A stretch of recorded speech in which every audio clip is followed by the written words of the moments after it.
Dander. This is Jason J. Lewis, the voice of Superman on Justice League Action. This is Mark Wade, writer of Superman Birthright. And you're listening to The All Things Kryptonian podcast, including Superman and Supergirl. We discuss games, movies, cartoons, TV shows, and comics. Find us on Facebook, Instagram, YouTube, and Twitter. Welcome to the Krypton Report. It is I, the man of tomorrow, the Superman of blue, your host, Tyler. The Great One is with me, that's right. The Man of Steel himself, the Superman of red, the bringer of all good things, the man amongst men, the God amongst mortals, Mr. James Cole. Welcome, James. Hey, Tyler. How's it going? I really think Here in my superhero garb, my brand new Superman robe, ready to save the day. I got my Superman house slippers on because I'm in the basement and it's cold and my feet are cold because I am an old man. I think I miss my calling in life as like a barker, like calling on the chin. Like you would be like, if this was like a Knight's Tale, you would be Heath Ledger and I would be, what's his face, from WandaVision. Oh, Paul Bettany. Yep. He plays Chaucer. Yep. Yeah. I totally just blinked. I wasn't sure if you meant Paul Bettany as Chaucer or Alan Tudyk as Frog. That cast is great. I know, right? So, anyways, it's been a lot going on. Holy crap. Like, as of this recording, welcome to Snyder Week, I guess you could say. Because that's pretty much all that's going to be going on. It seems like in the DC world. And so we're going to talk a little bit here in our news. I just want to say spoilers. Maybe you want to jump ahead a little bit because like there's a lot of like little trailers for the Snyder Cut put out. And we could break down each one, but we'll kind of just talk on the high points. There were like 50-second trailers, but what a week, man. What a week. Oh, absolutely. Like, I've watched all of these trailers on repeat after they've come out. I watched them all in a row, and like, it's fantastic. So, all right. Let's see. The Aquaman trailer, we'll just start there. It was good. I think that one worked better for me, just the dialogue. None of the images in it really were like new. I felt like they were kind of like, we had seen them before. They were like little retweaks from here and there with just like a hint of extended, but nothing like all dropping, like, oh my God. The Superman trailer was pretty awesome. We got that nice longer shot of him looking for a costume. We hear Jonathan Kent's voice. But the Wonder Woman trailer is kind of the same thing where I feel like it was nice, but we didn't really see anything new. The trailers that got me the most were Flash and Cyborg. Yeah, they definitely showed the most new stuff. We had the Superman trailer. They showed us that scene from the deleted scenes from the theatrical version. Mm-hmm. One of the deleted scenes we actually got on there because now we know that there was more than a movie worth of deleted scenes that they put in there. So, but looks like they like extended the suit shot. Like they've got male and female war suits, and they've got space suit, and then what was the black suit before is now the blue and red suit, and we just get another shot of Henry Cavill's Superman taking off. Mm-hmm.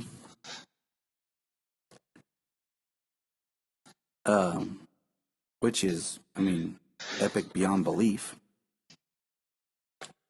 So, I like that. I like that we get to see. Yeah, the Flash one, I think, probably the best. Yeah. just because of like the visuals they give in it. Mm-hmm. I really like the dialogue from the cyborg one, like his mother talking to him, Diana talking to him, his father talking to him, and the dialogue is so much better than just the crap we got in the theatrical version. I mean, we get in the cyborg one about the broken but not alone line. We get in a world of ones and zeros. You are the master, something or other. I forget the exact line, but. It was like, Joe Morton is amazing, and you give him the garbage you gave him to reshoot in the theatrical version. You know, like we see him flying from like the graveyard scene. In the Flash, we get like the scene where he's like running. He's like, it's all there. You know, like the whole like, and we hear Bruce's voice like, you have to run faster than you've ever run before. And we see the scene like where, you know, that we've been teased where he sees the car wreck and he's so fast that he rips out of his shoes and goes running to save Iris, and he slides on the concrete and we see the concrete all screwed up and he catches her, she sees him, and then we see like him run away. So it's really just, you know, it's like we're seeing little bits of new things from scenes that we've already seen. Yeah. And that's cool because it's just showing you like, oh, you thought you saw this? Here, look at this. So I like it. You know, I'm excited more and more. Like, it's like this week is going to be like, oh my God, hurry up. But you know what? It's cool. We're taking our time, you know, like I'm trying to, you know, not like freak out.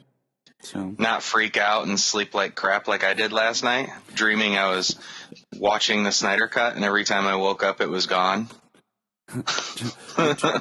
Hey, it's better than dreaming that you're watching the Snyder and then you wake up and realize that it was all a dream and there is no Snyder Cut. Right. And you're just like, no. Yeah. No, it was terrible too, because it was like after like the first time, every time I like went back and was dreaming about it again for some reason, I was like, damn it, I know it's not here because I'm just dreaming and this sucks. And I woke up and it was true, and I was like, oh man. You're like, it was such a good dream. Yep. But we're getting there. We're getting there. And then the other was like, there was a trailer for like Darkseid and Steppenwolf. And man, I think a lot of people, that's where people are really going to see the biggest, I think, difference is like just how powerful and evil Steppenwolf is. Yeah. You know, we get from the dialogue and like the images of him and like the parademons like beating Atlantean soldiers and like walking them up to the shore. Yeah, that was awesome. Dragging him out of the water. And you're just, Like, I think they're dragging him out of the water to interrogate them to get the information of exactly where the mother box is or something. I mean, that makes sense, you know?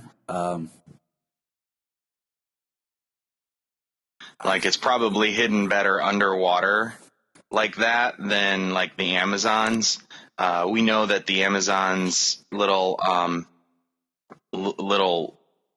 safeguard place is like massive structure full of like huge thick slabs of concrete and stuff like that. But think it's, you know, the mother box wakes up and it's detectable. Maybe we get something a little less in Atlantis being that deep underwater. Maybe. Maybe. I think about like we know that the mother box of men was discovered by Etta Candy and her team back shortly after the events of the first Wonder Woman film. Because we have that little like special little short where with the crew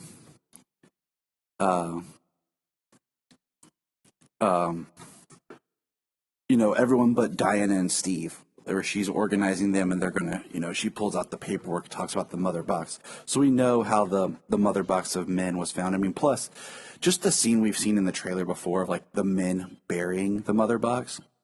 They didn't bury it that deep. No, It was a few hand feet. shovel. You know, a hand shovel.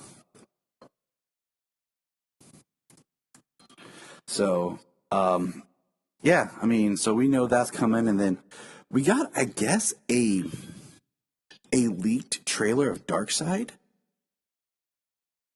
That was on Twitch or something, because it was predominantly more Darkseid, and had the Joker in it.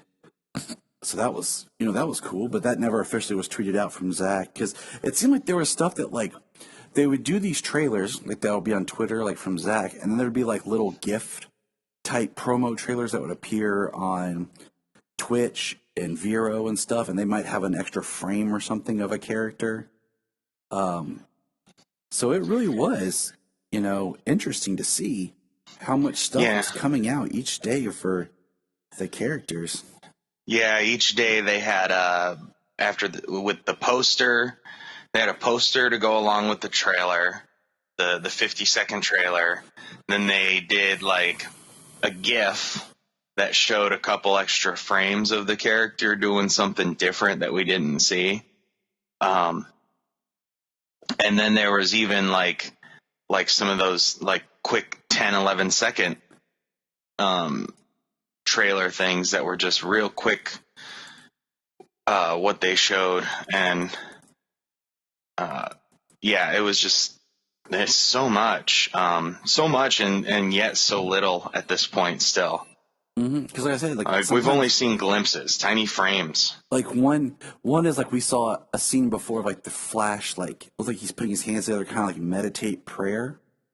We've seen that in a trailer before, but then in his little GIF, he's got his hands pointed out. So it's like we're seeing like an extra frame after a shot we've already seen. So we're seeing more, but at the same time, we're not.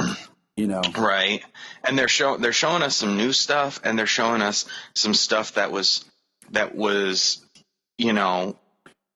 cut to be a bone cut to be a structure bone for the theatrical version.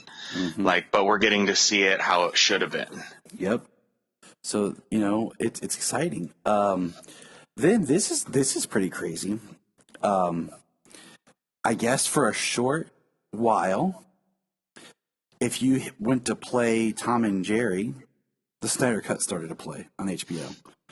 Yes, that was for like 2 hours. And so, not the whole movie, but there were leaked scenes and clips got out there of people recording things on their phone and then posting it. Man, if only I'd have waited like a week to watch Tom and Jerry, I might have been part of that. I know. We watched it day of just because the kids, they wanted to see it. And I'll say this, Tom and Jerry on HBO Max, smart move, because it was not good.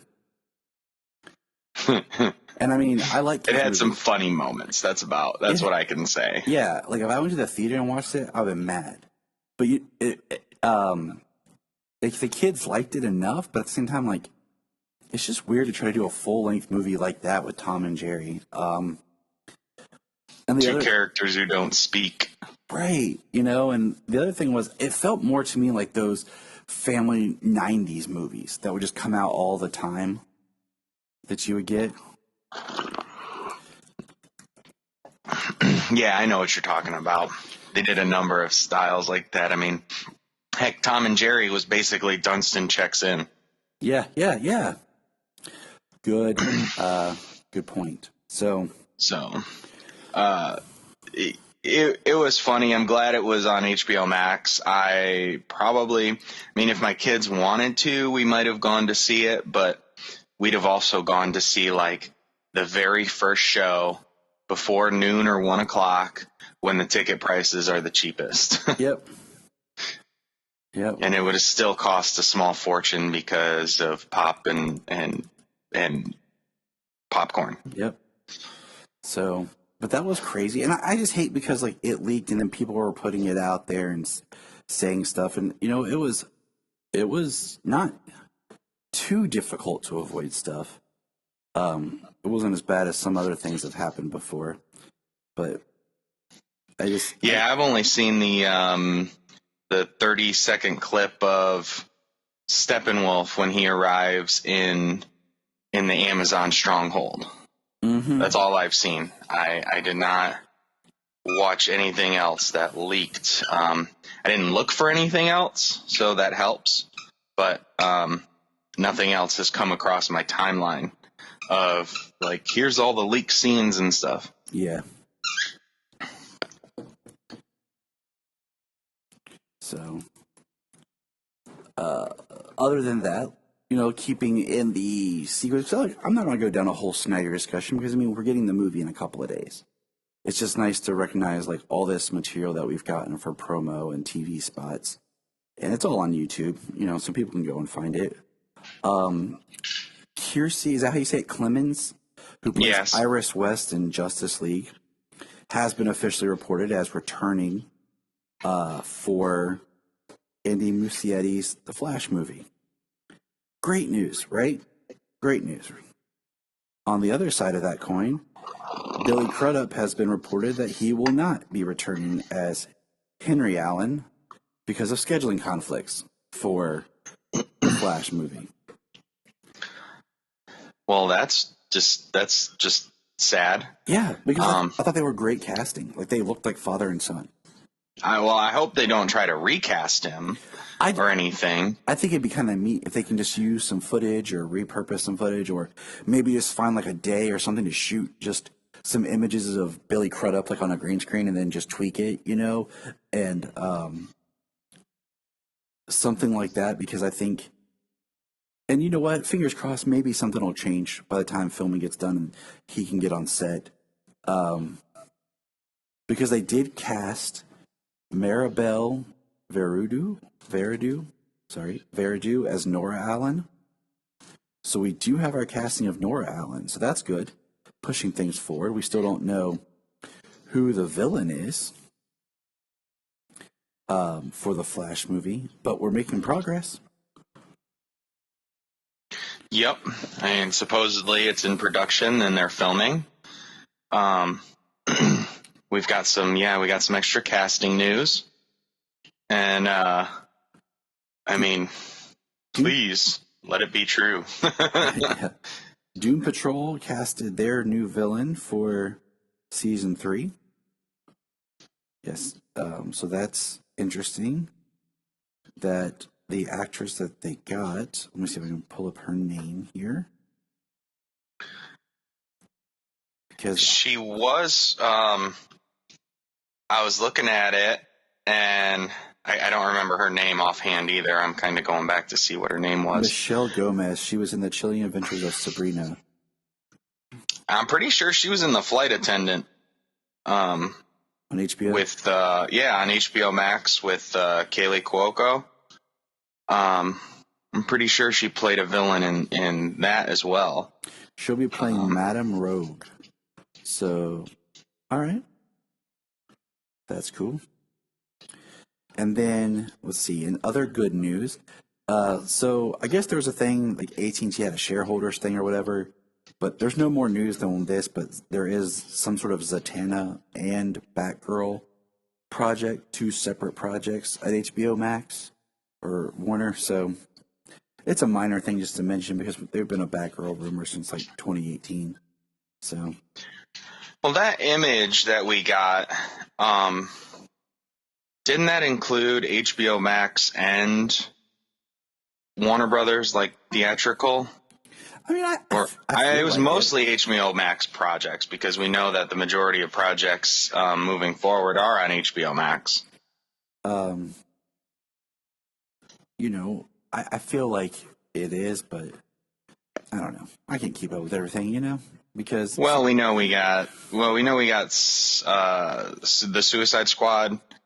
That's coming out on HBO Max, but that is from Warner Brothers. Yeah. So,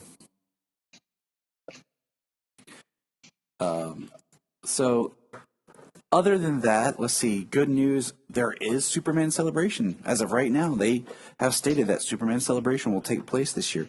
Only difference is it will be in August compared to the usual June. So that's cool. Still just being positive because you never know what can happen in this time. So it's going to be July 30th through August 1st. So I was wrong. It's July, but August also takes place. So that also, goes with it. Now, in weird news, I say that because it's a combination, is that Supergirl Season 6 will premiere on March 30th. Okay, awesome. That's not too far away. But when it premieres, it's going to make Superman and Lois take a hiatus until May 18th.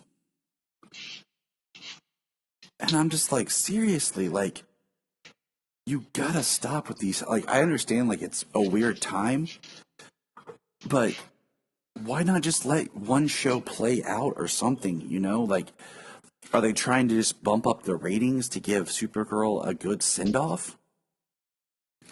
Like...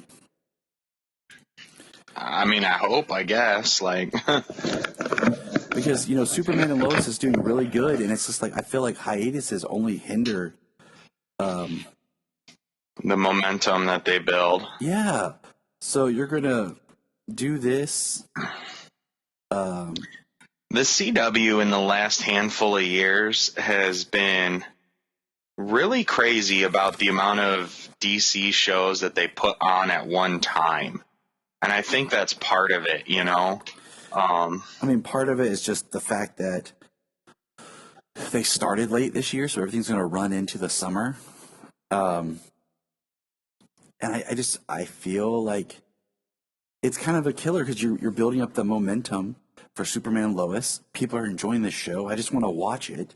And now you're going on this hiatus, and they're going to do a hiatus for Supergirl. And then what?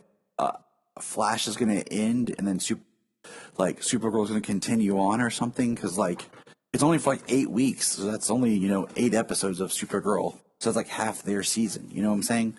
So is it just going to work out? I don't know. It's weird because it's Supergirl's last season, and Superman and Lois, you're just you're killing the momentum that we are loving of the series. CW just loves to kill the momentum of all their shows. I mean, their hiatuses, even on a normal schedule, have been so long the last few years. I don't know what the deal is with that. I mean, I understand skipping a few weeks of certain shows because of the Super Bowl or possibly March Madness and the holidays, Yeah. But for the holidays, they take a month off. For March Madness, they take a month off. They take a month off for spring break. It's like college students are running it or something. Mm-hmm.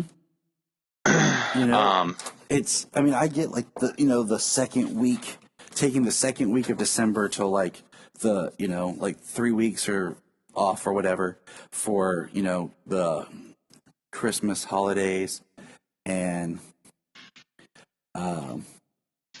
into the new year, because you're not going to get a lot of the ratings because people aren't watching TV as much, and you don't want to lose out on that. But doing these mini breaks where one show takes a week off and then another show doesn't, it makes it so hard. And I don't know if it's also a way of just pushing people to go to the streaming services. Yeah. I mean, granted, when you put on 6 or 7 shows every single week, that's a lot for people to keep up on. Even when it comes to streaming and being able to watch it when you have your convenience. I'm not caught up on the shows that we have right now. So I understand that, I mean, if you put on so many, that is a chore. But I also think instead of all these breaks and hiatuses, if that's your problem, why don't you expand your viewing? Why don't you line these shows up so that way you have a couple of shows running concurrently, and then when those shows end, you have a couple of shows ready to go. Mm-hmm. And then you keep those going, you know what I mean? Instead of packing everything up. This year's weird because of COVID and everything with the shutdown, and everything was so so much time lost for production and things like that. So this year's weird. It's hard to say why they're doing what they're doing specifically this year. Mm-hmm. But in the past and moving forward, I mean, in my opinion, I've said it multiple times, I feel it would be more beneficial to have to extend these shows into their summer programming, because they do have summer shows, they do have summer programming, but they pack all of these shows into the fall and spring instead of maybe shortening them up a tiny bit and running them all year long. Mm-hmm. Especially this year.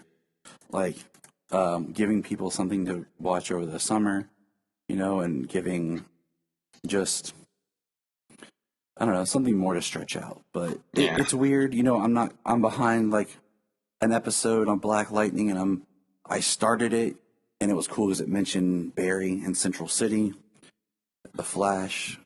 Yeah. And I'm like 2 episodes behind on Batwoman.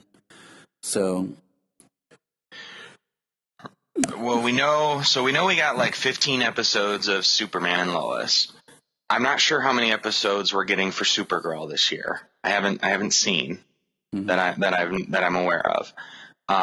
And we got a notification that The Flash is only going to have 18 episodes this season, which is going to be nice. I mean, you cut off a typical 22, 23 episode season down to 18 episodes. That is, I mean, say it costs $1 million to produce each episode. That's $5 million extra dollars that they can put into other episodes. Mm-hmm. And less filler. Mm-hmm. that we don't require, that none of us require anyways. Mm-hmm. So, I mean, in my opinion, I mean, that is a plus, I mean, we like these shows, but sometimes we're like, man, we could have just skipped that episode. Yeah.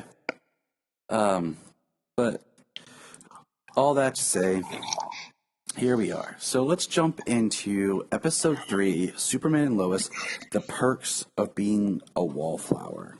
Of not being a wallflower. Yeah, I was thinking of that movie with Ezra Miller. Yeah, which is a really good movie, actually. It's got a really good cast. Interesting premise based off of a book. Very emotional. Mm-hmm. Yeah, it was a good movie. It's not something I would watch a lot, but I've seen it a couple of times. And it's got a good soundtrack, too. Yeah. So what did you think? Ezra Miller's hilarious. He's great in that movie, too. Just for anybody who doesn't know. So what did you think of this episode? A good episode. I think it stepped up a little bit from last week. Second episode slowed down slightly. We got a little bit of Superman action early on, and then we got a little bit of Superman action later on. But we get to spend a good amount of time with the brothers, some time with Clark, and Lois gets to do something this week. Yep. Yes, she does. Yes, she does. I like this episode. I like that it's they're trying to, all right, so we'll just go kind of like character by character. I think that's just the best kind of way to kind of maneuver through things. We'll start though just at the beginning. We have a great family moment of them painting. And then, Clark hears an accident and something on the bridge, and he takes off, and there's this pause where everyone's kind of looking, and Lois goes, well, there's no point in saying anything now that you're Dad's Superman. Like, Yeah, no point in hiding it now that you know he's Superman. so it's just like, that's what happens, you know? That's part of it. Yeah. The one thing I've got to say already is how long has Superman been out? How long has Superman on television and film been produced? And people are still saying, how is that bridge holding together? How is that section of bridge staying in one piece while he's holding it from one point in the middle? Like, He's extending his aura, much like in All-Star Superman, and he's just using his gravitational force to hold it together. Yeah, like we can give you like the super science, the comic book science explanation, but it's Superman. It's always that way. Yeah, I mean, Get over your idea of what physics is going to give you. there's always that line of like a little bit of the impossible that I can go with, but then there's always those things like that was too much. Like, you know what I'm saying? Like, there's always that, like, you're dancing on that line of, okay, this is just enough that we believe it, we're buying it, like, okay. And then there's that line of, okay, you just like jumped, and now like it's too much. But you know, it is. I mean, in my opinion, watching a section of a bridge be whole makes more sense than him carrying an apartment building. Yeah, I will completely agree with you on that one. I will completely concur. Not that either one would hold up like that, but still, I think a section of a bridge designed, to support like that It may would hold up better than an apartment building. I'll go with that. I totally agree with that. So, yeah. But I love, I just love, like, he swoops in, he saves the bridge, and we get the great scene of him, like, waving to the guy in the boat as it's coming down to him, and like as he waves, he knows he's got paint on his hand, and it's just kind of a cute moment, very Superman. Yeah, I think it's really good, the bridge collapse scene. I mean, a lot's happening. He's dodging the cables that are snapping. As a chunk of the bridge falls down, he catches a truck and he sets it back up on the bridge before he catches the chunk of the bridge with the school bus and other vehicles on it. Mm-hmm. Like, it's a really nice Superman action sequence, rescue sequence. Yeah. And it only takes a few seconds, and, it's a good shot. Anytime Superman's rescuing somebody, it's always great, Every Superman movie, he's always rescuing. Superman movie, Superman show, he's always rescuing people. Yeah. I mean, he is. Every single one, no matter what people tell you. Every single one. So I love that.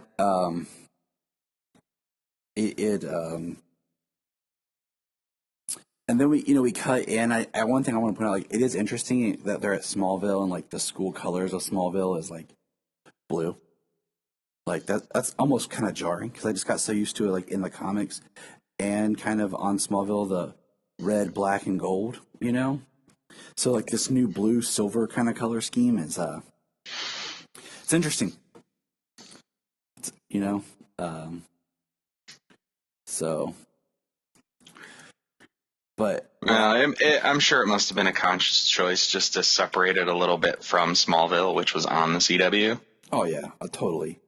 I do find it interesting that we're in the third episode and Sarah, I want to point this out, quits cheerleading.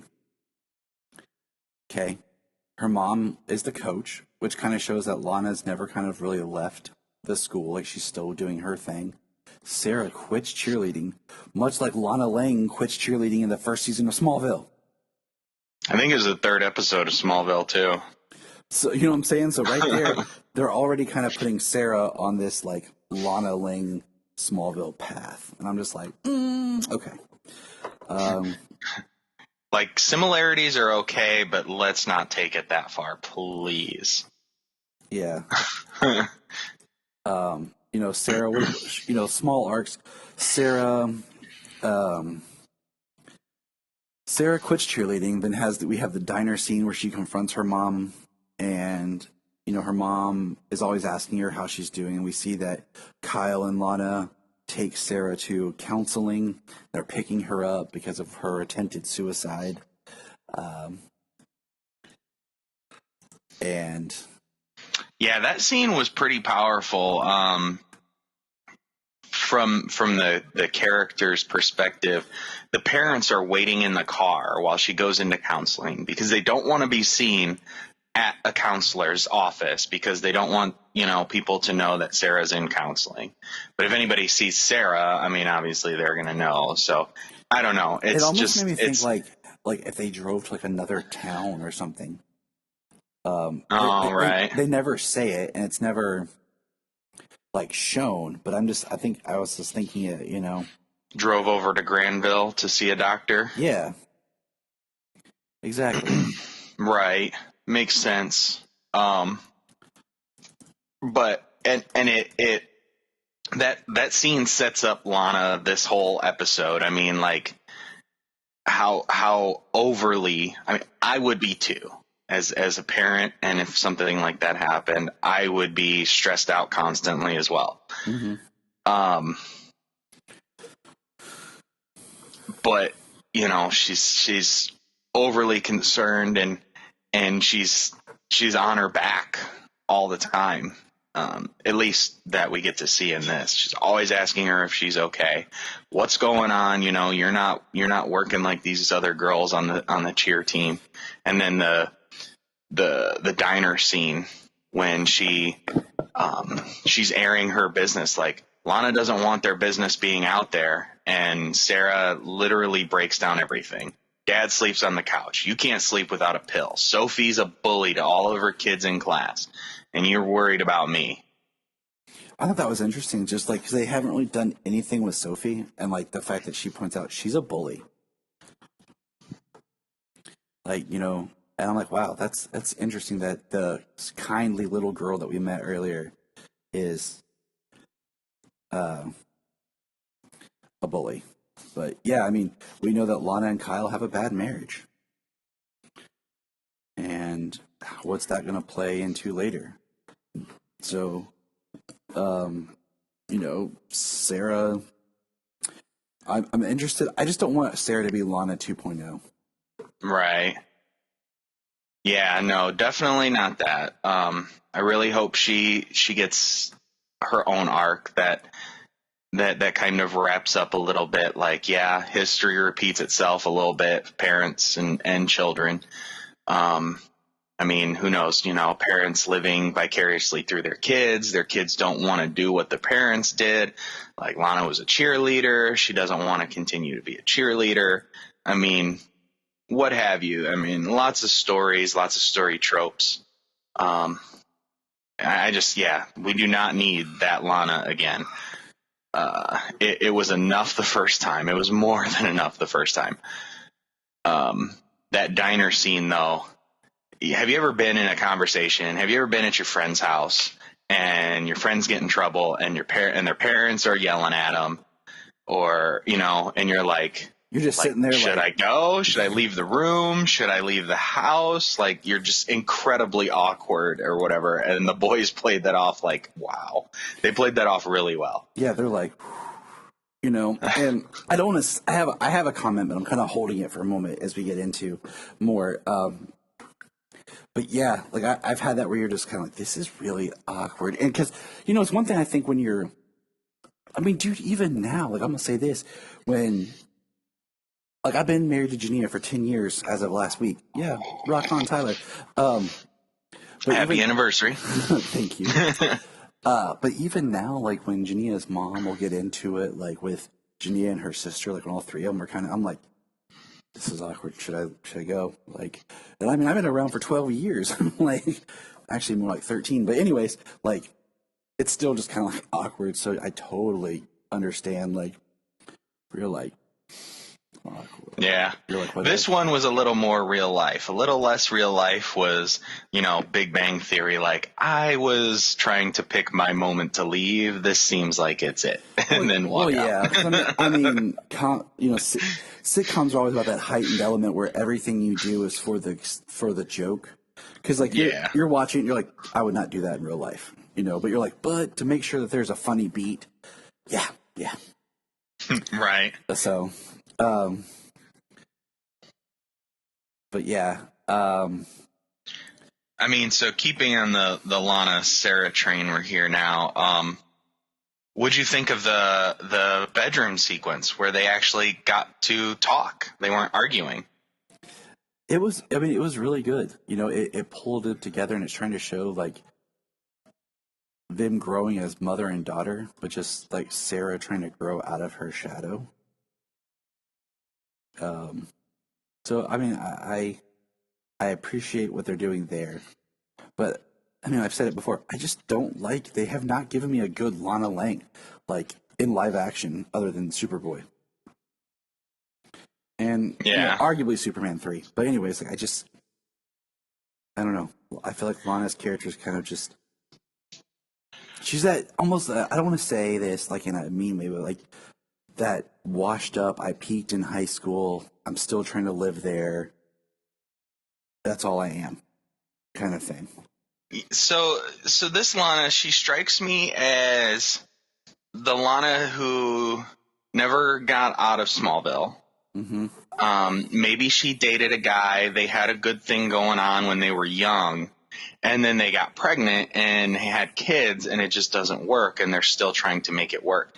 And they tell you. I think you see that because of this scene where she talks to Sarah in the bedroom, how she talks about how she was raised.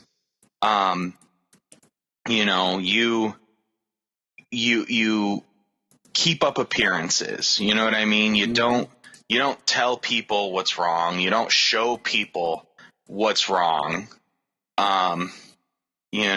Maybe her life didn't turn out the way she wanted it to, and she wants her daughter to have a better life, but also like what's going on in Smallville right now? Like how is she going to have a better life with that as well? I think this Lana Lang is a little bit different than what we've seen in the past, what we've read. I agree. I hope they give her something a little more compelling moving forward. I don't want to say compelling because the family drama that they have is they're doing it well. I mean, and we get an explanation of why we've seen it the way it is, and we get that explanation here in the bedroom scene. But they kind of come to an understanding. It's a nice. I think it's a nice conversation between the two, Sarah and Lana, where she says, I keep telling you I'm okay. But she also finally gives her an explanation too. I mean, if your daughter didn't tell you why she did that, I mean, you'd be worried too. You'd be worried sick all the time. Mm-hmm. Yeah. But she finally gives her an explanation. I think it gives them a point to move forward from in this position. And they honestly communicate. And I hope it'll be a little better moving forward. Their relationship. We still have the struggling family, Kyle and Lana. Who knows if we're going to see much of the daughter, but the other daughter. I figure she'll be that one that's like that phases out. Like they'll like eventually like kind of like they did on Family Matters, like, oh, we didn't have another child. So right, kind of like Tina on that '70s show. Mm-hmm. Donna's sister who showed up in one episode and never showed up again. Yeah. They're like, you know what? We don't need this. So, all right. So let's move on to, let's do Jordan and Jonathan, because their story really does intersect so much in this one. Jordan gets a really great scene where he's in school. He goes and I almost said Lana's Sarah's boyfriend kind of like is messing with him, and his heat vision flickers. His eyes flicker. Yeah, and you can see that Jonathan in that scene, he has a concern. Like, I think he sees the heat, the red in his eyes flare up, and he knows that his brother has that potential. Even after last week's episode, he knows that his brother still has that super ability, that super potential. If he were to unleash on these kids in the school hallway, he could seriously hurt them or kill them. Exactly. And we'll just pause and we'll say that Clark shows up, and we'll leave that there, and then we'll pick that thread back up in a moment. Jordan learns that Sarah and her boyfriend are breaking up, and that inspires Jordan to want to go out for football. I thought this was interesting, like an interesting move. Like, Jordan wants to do football so that he can basically hit back. I thought that was interesting, and we see he goes out. Everybody is a little weary, like, oh, and he does a great job, and it's awesome. But what pisses me off, and I'll say that right now, is the coach being a jerk. Says to Jonathan, like, your brother can, what do you say, short stack is what they call him. Your brother can do this, and you've never said anything. You've been holding out on me. How about you go run? Yeah, makes him run laps because of the things his brother can do. It's like, I can't tell my brother to go out for football, and if you only knew, like, he shouldn't be doing this anyways. I looked at Janine and I said, you know what? If I was Jordan, I would have said, I would have looked at the coach and be like, no. If that's how you're going to treat my brother because of my choice, I'm not playing. I'm done. And I would have walked off. Right. Because that's just bull. That is pure crap. Oh, yeah. And it's beating down Jonathan. Yeah, I mean, a lot of the speculation is that one of the kids would be bad, one of the kids would be good at some point. Mm-hmm. And I mean, everybody was like, well, it's going to be Jordan. Jordan's going to be the bad guy. He's got all the angst. He's got all the anger. And I still don't see it being Jonathan either. I don't think that's the route that they're going to take. I don't either. In my opinion, I feel like in a way, Jonathan, something that he's inherited from his father is his father's resilience. Even when he's getting the shaft, and he gets that from Lois as well, which they both say that they both left stuff behind last episode. Mm-hmm. They left their lives behind for Jordan. Yeah, and that's I think something that's going to show like just that he is their son, like his ability to kind of be what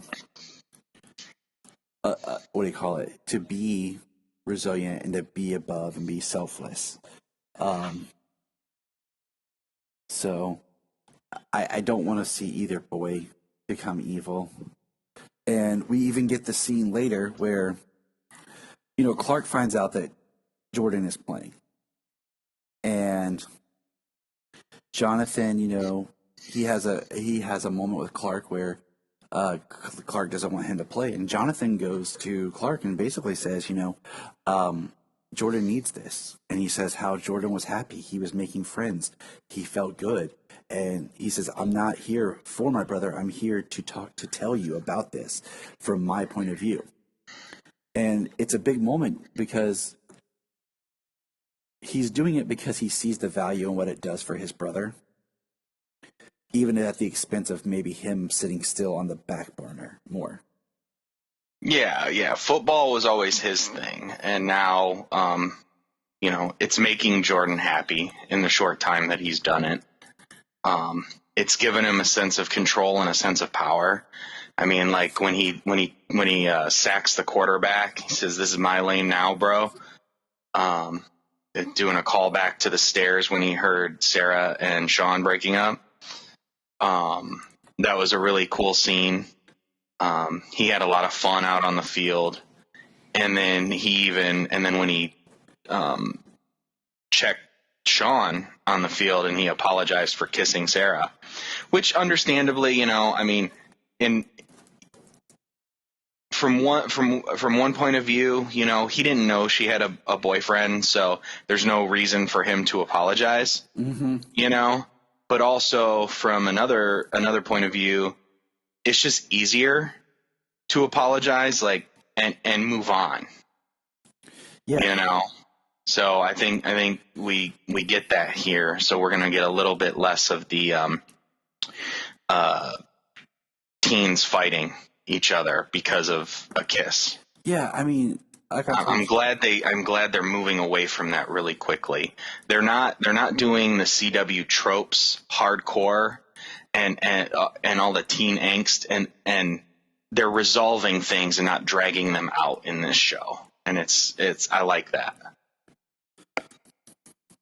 I like it because I'm tired of, look, man, your girlfriend was being really close to me and friendly and was giving me kind of the signals, and she never said she had a boyfriend. So, I apologize. But, that's something that you two should talk about. Yeah, absolutely. I'm sorry that it happened. I apologize. But seriously, man, it's easy to get confused when you're not getting clear signals. So, back up. Right. The one thing I do have to say about Jordan's character is this kid needs to get over his anger a little bit.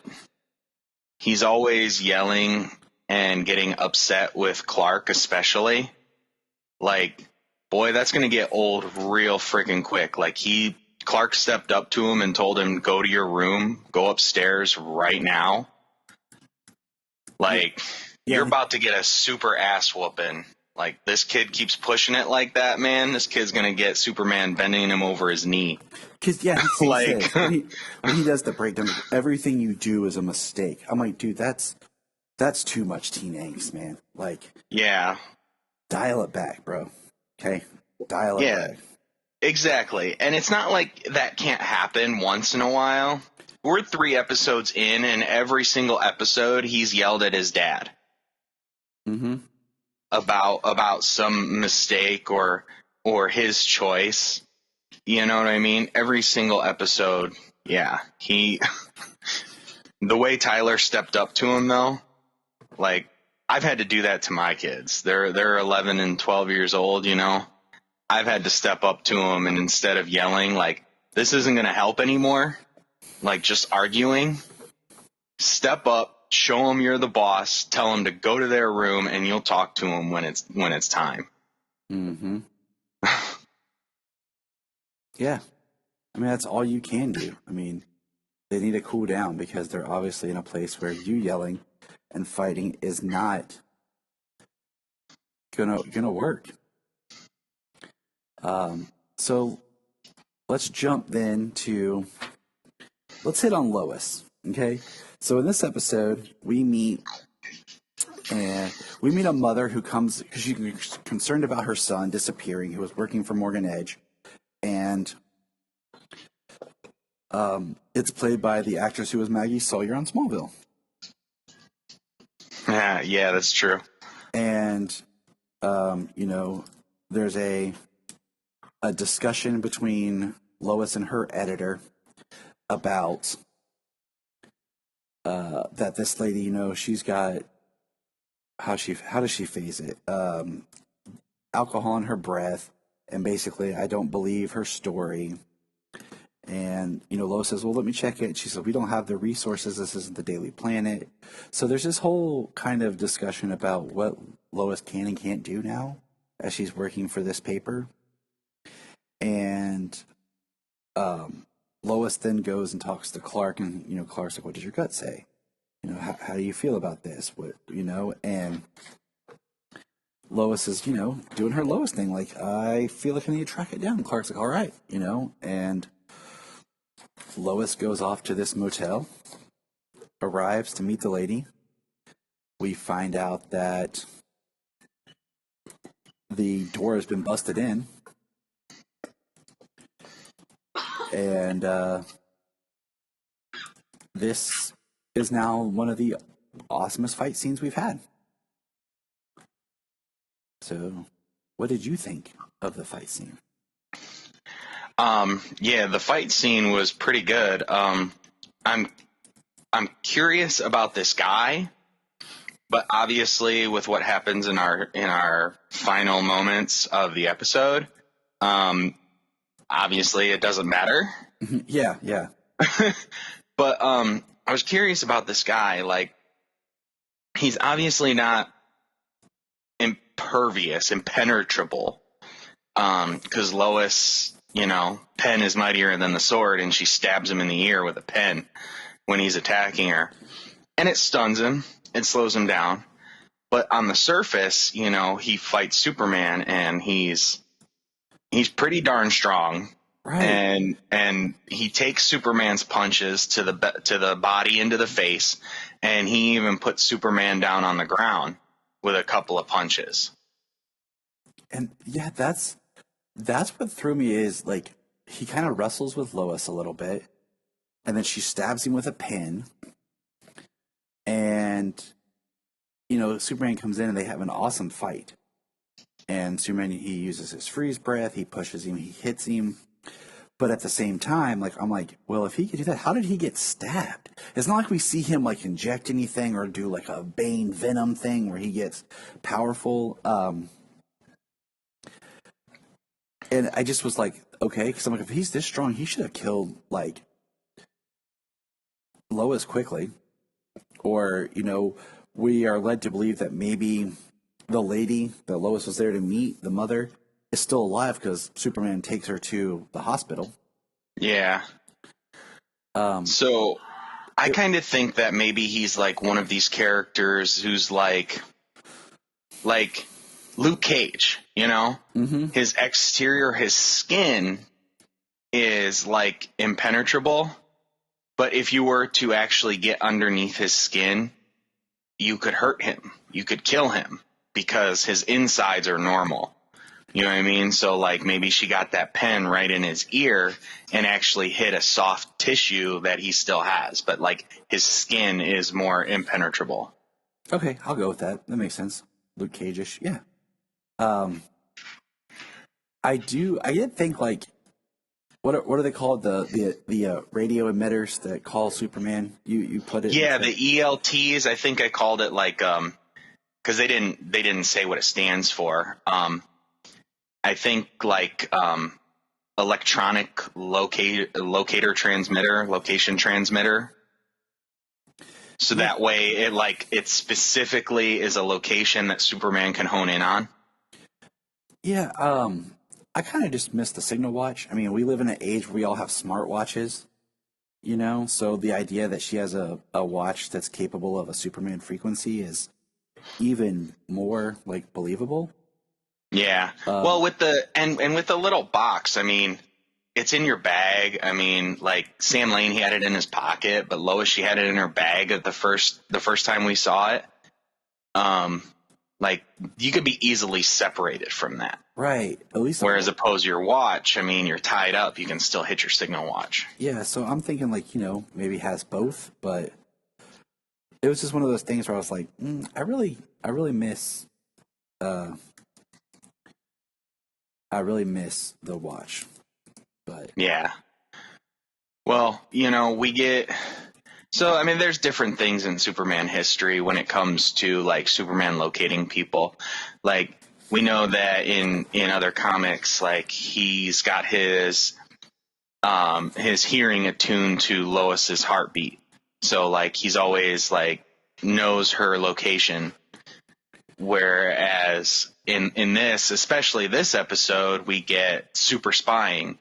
He can hear the kids at school, and then we get a talk with him and Lois about the first time she figured out or found out that he was spying on her, that he was listening. He had to use listening and looking. 2 years' salary of buying flowers. Yeah, 2 weeks salary. He said, I spent a week's salary. She said it was 2 weeks salary. And And so I think, and we do get a discussion in this, which I'm looking forward to when we get to Superman here after we finish up with Lois about his hearing. Yeah, let's just go ahead and segue into Superman here. Okay. So we obviously get the bridge sequence in China. He can hear a bridge collapsing in China, and he does his save the day. And then the next scene we get is a family like breakfast, and the kids are asking him about his super hearing and that he can hear everything on Earth At once. And he said that he can. And with training at the fortress, he has attuned his hearing to hear the fluctuations in the overall, what do you say, the overall sonic, in the overall sonic frequency. What do you say? Every sound in the world at once. It's more like all the fluctuations taking place in the collective sonic frequency. So like he's attuned his hearing to hearing disastrous things happening. Mm-hmm. So he can hear those. So like he kind of like, it sounds like he ignores the rest of everything going on except for when things peak. So that way he knows what's happening. So that way he can hear things happening around the world. Which is why, like, he's hearing the boys at school, they're only a few miles away. You know, that's easy. Like, he can listen for that specifically. You know, that scene, okay, so there is the scene where Clark is out, he's working on the tractor. He's out in the barn, and he just casually kind of checks in on the boys using his super hearing. And he sees, he kind of gets a sense of what's going on. And that goes back to what we talked about, where Jordan is flickering and he's got the fist, and Jonathan's trying to calm him down. And then all of a sudden, you just hear, "Hey guys, is this between periods?" And there's Clark at the school. And I was to Janine, I was like, it's one of those things, like, as a parent, I totally get. Like, you just want to check up, like, man, how are the kids? It's kind of almost like calling in, like, what are you guys up to? And the kids, of course, take it as a invasion of privacy, and I get that too. Well, you have young kids. I had young kids. When your kids are being extra super quiet, you want to know what they're doing because they're not doing something they should be. Right. So, I mean, there's all kinds of, like, little things where I'm like, yeah, like, I'm like, I get it. Like, I get both sides of this argument, but, Clark, it would be scary. I mean, just the idea of now your kids know, like, and Jordan's having powers, like, you'd want to check in on them. Just making sure, keeping up, like, are they okay? Like, do they need me? Like, and that's, as a parent, like, the idea, like, your kids need you. So, so my big thing is, one of the big arcs that's going to come out of this is basically Clark realizing and coming to grip in a way that Smallville is not Smallville anymore. It's going to be the "you can't go home again" type storyline, because there's the scene where he's talking to Lana and she's like, "You want to walk with me?" And he's like, "Oh, my keys are in the truck." It's Smallville, Yeah. And I think that that's going to be part of his arc, is that he learns that this isn't the place that he grew up anymore. That Smallville, in a way, has become corrupt, and it's not the safe haven that he grew up in, that he loves. And that, in one aspect, it needs him, because it needs somebody to kind of bring that back. But I think it's going to be, I don't want to say earth-shattering, but I think everyone else sees Smallville for what it is. But Clark still has not been able to see It's kind of got that old childlike, idealized version of what Smallville is in his head, because he hasn't been there since he was a child. At least lived there since he was a child. I think that actually works really good, because I mean the name of the show is Superman and Lois, so we can't really talk entirely about Superman and Lois without talking about both of them,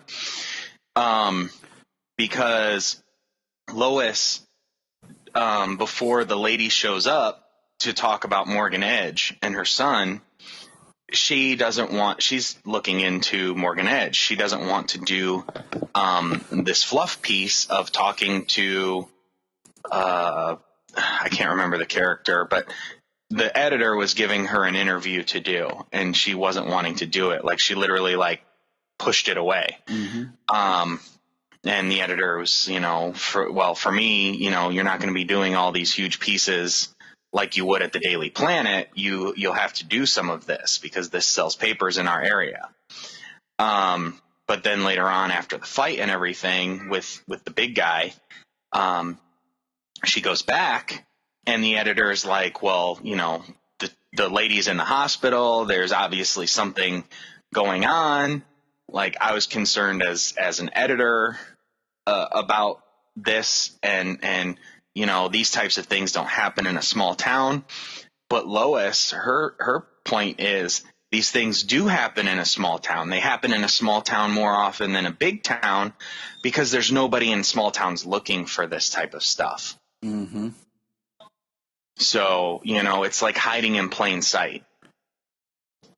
So that's going to be interesting. And I think that goes with exactly like what you're saying. Like, Smallville's not the place that Clark left. It was great in this, getting to see Clark use, like I said, the super breath to freeze the thief. I enjoyed when Clark gives the baseball story to Jordan about he wanted to go out and try out for baseball, but he didn't do it. And, he still thinks about that. And he's, tells Jordan he can do football. And under one condition. And what was great was this was one of those scenes that actually it played out better.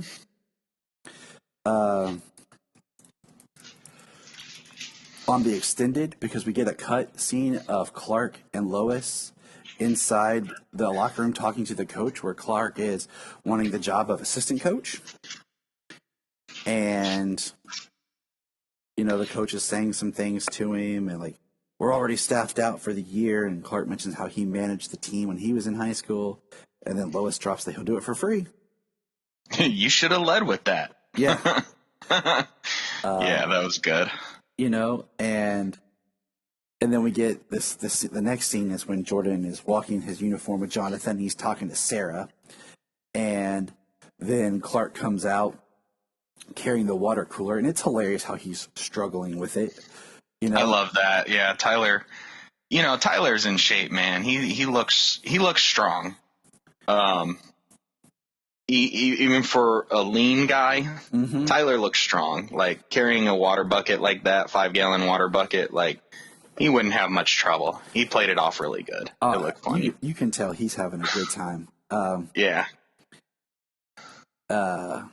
And it was just funny because then she walks away and he looks at Jordan, and Jordan's like, "You don't really you want help with that?" He's like, "Yeah." And they kind of laugh at it, and they kind of chuckle how he's acting and stuff, and they lift it together. And it's just cute, it's just a good father-son bonding moment. And the episode ends with the assassin guy driving, and he's on the phone, and then all of a sudden we see a person in the middle of the road who comes up to him and then shoots heat vision and blows up his car. Yeah, she incinerates him. And that's a curious thing. She's got heat vision. And the guy in the car says, "What's Lar gonna do?" And I mean, not saying that subtitles are always right, Right. but it's LARR is how they put it.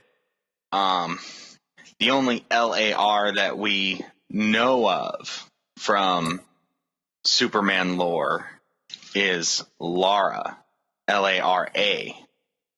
Like, it almost seems like it could be, not saying that it is, but we did have the Oz Effect storyline recently where Jor-El came to Earth through time.